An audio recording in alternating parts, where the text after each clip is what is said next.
अस्सलाम वालेकुम नाज़रीन, वेलकम टू आवर चैनल। आज मैं आपके साथ शेयर करूंगी बहुत ही ज़ायकेदार और दिल को ठंडा कर देने वाला स्ट्रॉबेरी मिल्क शेक।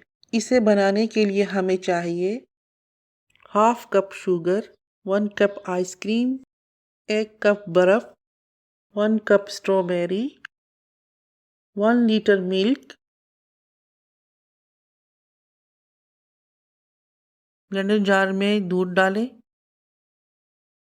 फिर स्ट्रॉबेरी ऐड करें। इस स्ट्रॉबेरी को मैंने ऊपर से काट के अच्छी तरह से साफ़ कर लिया है। फिर आइसक्रीम ऐड करें।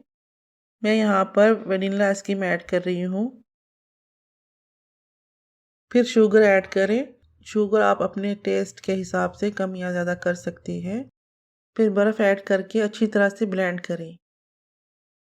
तैयार है बहुत ही tasty strawberry milk shake. Try ज़रूर कीजिएगा।